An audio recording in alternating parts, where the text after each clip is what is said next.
In today's video, let's look at 6 sometimes unrecognizable signs as to why people ghost. So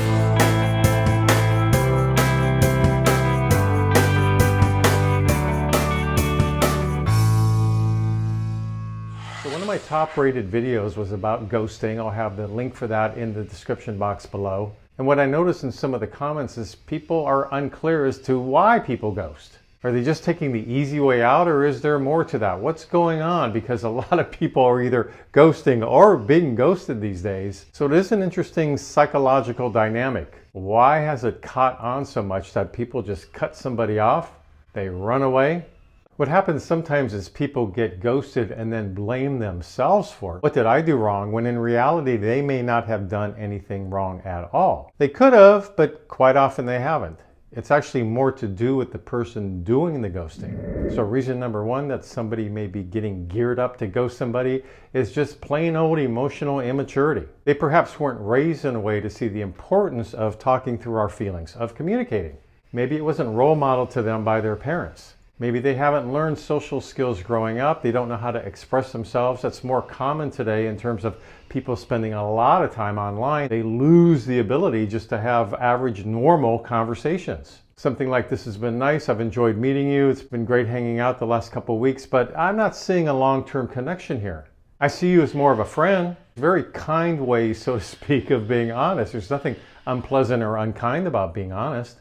Now, it may have to be a difficult conversation. That could happen too. This could be with a good friend, a family member, a loved one, somebody you have been dating for quite a while. But then what's it like to have that difficult conversation? Better to practice it and get used to it rather than running away from it. And of course, we have to have difficult conversations sometimes at the workplace, sometimes with groups or committees or other involvements we may have. If we're raising kids, we have to be able to talk to our kids in honest ways, tell them what the rules are, what the boundaries are all about. So challenging conversations need to happen in life. We have to get used to that. But if you're dealing with emotional immaturity and you're not really very considerate of other people's feelings and you haven't practiced this, you may indeed run from it all. Number 2, somebody may be gearing up to ghost based on the length of time they've known somebody. Now granted, it may seem easier in one's mind to just cut somebody off if you've only known them a week, been on only 2 dates with them. It would be easier to rationalize for sure. So in this case, the ghoster may feel like, well, there's no reason for an explanation. Do I even owe an explanation? Well, it's not so much about owing an explanation per se. It's about the fact that we're all human beings and we're all navigating this world. And one of the trickier things to navigate is being out there in the dating world. Or of course, this can even apply to meeting new friends. Taking a risk emotionally with vulnerability, with opening up, with building connections in different ways. Let's cut each other some slack in terms of, well, I don't owe them an explanation, but view it more so that practice what you would like done to you. And if you indeed would like to be ghosted by somebody, then you may want to consider what that's about. Maybe you've gotten such a habit of dissociating, of not dealing with real human feelings, with intimacy, with vulnerability, that you've gotten very hardened in this way, and that's not going to help you in life in all kinds of situations.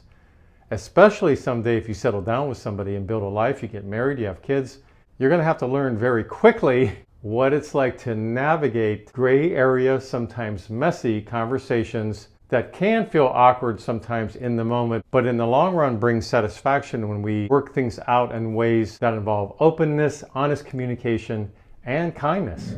Number 3, sometimes people gear up to ghost because it's just easier. It's just simple, it's more convenient. All you have to do is just block somebody, block a phone number, block a social media profile. So while it may seem more convenient at the time, ask yourself if it's in your best interest emotionally to treat other human beings in this way. Is it going to impact how you feel about yourself? For example, with lower self-esteem, being more fearful to take risks, being afraid of having an actual conversation. If this becomes a habit, you may withdraw more and more from life. This can happen. People become isolated in this way. Again, they're thinking they're taking the easy way out, and it's so simple, not realizing that they're actually beginning to isolate themselves from knowing how to connect with other human beings. Number 4, as I mentioned earlier, a fear of actually interacting with people, a fear of having challenging conversations, a fear of confrontation. If you're operating from a fear-based approach to life, then this will likely keep growing, and in fact it becomes a way we view the world, almost a bit paranoid. instead of an openness to life and welcoming in whatever's going on because it's a learning experience, right? It helps us grow. We learn as humans through trial and error, and we learn greatly from failure. Failure can be a wonderful teacher. Rather than having an openness to life in that way, which is all about this, they're approaching life like this. Well, if you're living your life in this way, then you're going to create that in all kinds of ways. And the person who's living this way is going to suffer in the long run. Sometimes that can lead even to clinical depression. Number 5, playing God, so to speak, and believing they're protecting someone else's feelings. We don't get to decide, nor should we try to figure out what may be hurtful or not hurtful to other people. Because in a way, we're robbing them of their own experience of a situation. And if you ask them somehow magically in advance if they would like this, most people would say no. I would rather just be told the truth.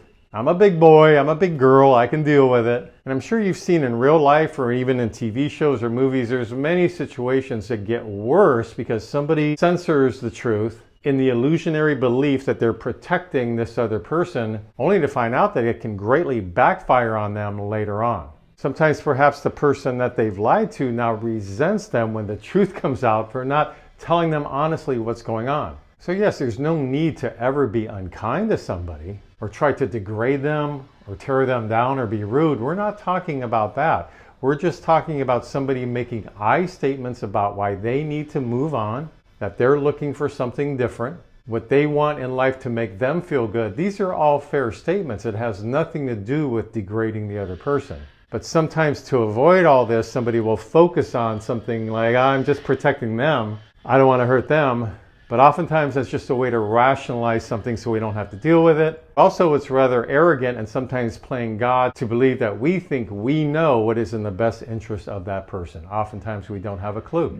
And reason number 6 is different from the other 5. This is where it's okay to ghost. And that has to do with safety issues and having to protect ourselves, sometimes emotionally and physically. So if there's ever a situation with a potential friend or a family member or someone you're dating where they can flip on a dime, they're demonstrating erratic behavior, they have a history of violence, you're seeing many red flags in this regard, then if you need to step away from them and you're concerned that they could become physically violent or stalk you or go out of their way to create havoc in your life, then in these situations, of course, it's fine to cut somebody off. But again, only if they meet the criteria of somebody who is demonstrating signs that are causing red flags for the person on the other end. So quick little list here. Wanted to talk about this topic because it's happening more and more, it seems, through dating apps and social media in particular. It's very easy to just cut somebody off, but think twice before you do it. Think perhaps what is in your best interest in the long run in terms of becoming an emotionally healthy adult. Something to consider. Would love to hear your comments below.